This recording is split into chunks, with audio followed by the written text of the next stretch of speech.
Hello students, physics with Arun Kumawat में आपका स्वागत है। आज इस वीडियो में हम धारामापी का अमीटर में परिवर्तन और वोल्ट मीटर में परिवर्तन के बारे में पढ़ेंगे। देखिए, सबसे पहले तो समझने की ज़रूरत है कि धारामापी होता क्या है। धारामापी एक ऐसा उपकरण है जिसकी सहायता से हम किसी विद्युत परिपथ में बहने वाली विद्युत धारा की उपस्थिति को ज्ञात कर सकते हैं।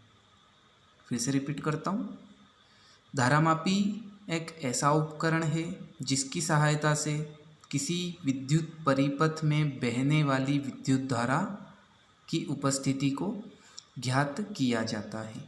तो इसकी परिभाषा भी मैंने कुछ इस तरीके से ही लिखी है, मैं दिखाता हूँ थोड़ी देर से आपको। अब धारामापी से हम अमीटर कैसे बनाएं, इसके बारे में थोड़ी सी डिस्कस हम करेंगे। देखिए, धारामापी का एक चित्र मैंने यहाँ सामने आपके रखा है स्क्रीन पर। ये एक धारामापी का चित्र है। इस धारामापी को यदि हमें अमीटर बनाना है तो हमें कुछ नहीं करना है। इस धारामापी की कुंडली के बीच में एक कम प्रतिरोध का तार हम जोड़ देंगे। कम प्रतिरोध के तार को शंट कहते हैं और उसका प्रतिरोध S होता है। ऐसा हमने लास्ट वीडियो में पढ़ा भी है, इसका व्यंजक भी हमने सिद्ध किया है। क्या किया हमने, एक धारामापी था, धारामापी की कुंडली के बीच में समांतर क्रम में जो खड़ा रहता है ना, उसको समांतर क्रम बोलते हैं। तो समांतर क्रम में एक कम प्रतिरोध का एक तार जोड़ा जिसे शंट कहते हैं, और ये आपका धारामापी अमीटर बन गया है। अब ये धारामापी नहीं रहा, अब ये अमीटर बन गया है। ठीक है, तो ये चीज़ समझ आई होगी। अब धारामापी को यदि हमें वोल्ट मीटर में बदलना है तो हम एक और धारामापी का चित्र आपके सामने रख रहे हैं। इस धारामापी के चित्र में या धारामापी में अब पहले हमने समांतर क्रम में कम प्रतिरोध का तार जोड़ा तो अमीटर बना। अब हमें श्रेणी क्रम में अधिक प्रतिरोध का तार जोड़ना है तो ये वोल्ट मीटर बन जाएगा। अब सवाल उठता है कि ये अमीटर और वोल्ट मीटर काम क्या करते हैं। तो अमीटर वो उपकरण है जिसकी सहायता से विद्युत परिपथ में बहने वाली विद्युत धारा का मापन किया जा सकता है। हम उस विद्युत धारा को माप सकते हैं। कंफ्यूज मत होइए, धारामापी में विद्युत परिपथ में बहने वाली विद्युत धारा की उपस्थिति ज्ञात की जाती है और अमीटर में विद्युत परिपथ में बहने वाली विद्युत धारा का मापन किया जाता है। ठीक वैसे ही वोल्ट मीटर से हम क्या करेंगे कि वोल्ट मीटर की सहायता से अगर कोई विद्युत परिपथ है तो उस विद्युत परिपथ के किन्हीं दो बिंदुओं के बीच का विभवांतर हम ज्ञात कर सकते हैं। वोल्ट मीटर से क्या कर सकते हैं, विद्युत परिपथ के किन्हीं दो बिंदुओं के बीच का विभवांतर ज्ञात किया जा सकता है। अब इसी सारी प्रोसेस को मैंने एक एक करके स्टेप बाय स्टेप लिखा हुआ है, उसको हम पढ़ते हैं और दोबारा से समझते जाते हैं। देखिए, धारामापी की परिभाषा मैंने यहाँ लिखी है। धारामापी वह यंत्र है जिसकी सहायता से किसी विद्युत परिपथ में प्रवाहित होने वाली विद्युत धारा की उपस्थिति ज्ञात हो सकती है। अब धारामापी को अमीटर में कैसे बदलेंगे, तो पहले तो पता होना चाहिए अमीटर क्या है। अमीटर वो यंत्र है जिसकी सहायता से किसी विद्युत परिपथ में बहने वाली विद्युत धारा का मापन हम कर सकते हैं। अब धारामापी को यदि अमीटर में बदलना है तो क्या करेंगे, धारामापी को अमीटर में बदलने के लिए उसकी कुंडली के साथ समांतर क्रम में कम प्रतिरोध का एक तार जोड़ते हैं। देखिए, ये एक धारामापी है।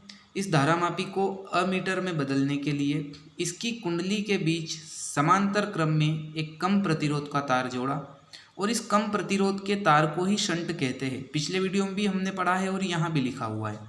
शंट का जो प्रतिरोध होता है वो 0.01 ओम होता है या इससे भी कम होता है कई बार तो, और एक आदर्श अमीटर का प्रतिरोध 0 होता है। ये एक मोस्ट इम्पोर्टेंट ऑब्जेक्टिव बनता है, इसको आप भूले नहीं, इसको याद रखें आप हमेशा। ठीक है, तो आपको समझ आया होगा। कुछ नहीं किया हमने। अमीटर, हम इसको एक तरीके से ऐसे याद रख सकते हैं, अमीटर मतलब अ से हम मान ले अभी के अभी, अगर कोई काम कोई कह दे कि मुझे अभी के अभी करना है, यानी कि वो खड़ा खड़ा ही रहेगा जब तक वो काम नहीं करेगा, तो हमें इस प्रतिरोध को खड़ा ही रखना है। ये हो गया अमीटर।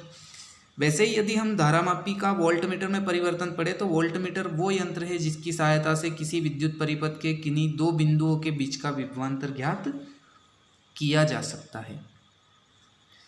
किसी विद्युत परिपथ के किन्हीं दो बिंदुओं के बीच का विभवांतर ज्ञात करने के लिए हमें वोल्टमीटर की आवश्यकता होगी। अब धारामापी से वोल्टमीटर कैसे बनाएं? धारामापी को वोल्टमीटर में बदलने के लिए इसकी कुंडली के साथ श्रेणी क्रम में उच्च प्रतिरोध का तार जोड़ा जाता है। देखिए यहाँ पर चित्र में मैंने यही किया है। इस धारामापी को मैंने वोल्टमीटर बनाया तो कुछ नहीं किया, इससे श्रेणी क्रम में एक उच्च प्रतिरोध या अधिक प्रतिरोध का यदि हम तार जोड़ दें धारामापी में तो ये वोल्टमीटर बन जाएगा। और इस तार का प्रतिरोध जो होगा वो 2000 ओम या इससे भी अधिक होता है। इससे कम प्रतिरोध पर ये अमीटर ये धारामापी को वोल्टमीटर में परिवर्तित नहीं कर पाएगा। अब वोल्टमीटर, आदर्श वोल्टमीटर के प्रतिरोध की यदि हम बात करें तो वो आदर्श वो होता है अनंत। अनंत को ये इस तरीके से प्रदर्शित करते हैं। अब कंफ्यूज आप बिल्कुल भी मत होइए। वोल्टमीटर से हम मान ले वेट करना, वोल्ट से इस व से याद आ जाएगा वेट करना, तो वेट तो हम 100 के भी कर सकते हैं। तो हमें कुछ नहीं करना है, इस प्रतिरोध को इस धारामापी के अंदर ऐसे सुला देना है। अमीटर की बात करें तो अमीटर का थोड़ी देर पहले मैंने बोला अभी के अभी होना चाहिए, अ से अभी के अभी होना चाहिए, यानी कि खड़े खड़े। तो इस प्रतिरोध को हमने खड़ा रखा। तो आपको ये अच्छे से समझ आया होगा। फिर भी यदि आपको ये समझ नहीं आया है तो इसको आप दोबारा ज़रूर देखें। अब स्क्रीनशॉट के लिए मैं आपको थोड़ा समय दे रहा हूँ। देखिए सबसे पहले ये स्क्रीनशॉट आप लें, फिर ये वाला स्क्रीनशॉट आप ले लें, फिर ये चित्र थोड़ा सा इसको देख लें आप। उसके बाद ये वोल्टमीटर का पूरा, और वोल्टमीटर के चित्र के लिए आप इसको बना सकते हैं। देखिए इसको पहले ऐसे धारामापी आपको बनाना है, उसके बाद ये बन जाएगा आपका वोल्टमीटर का चित्र। तो ये आपको समझ आया होगा।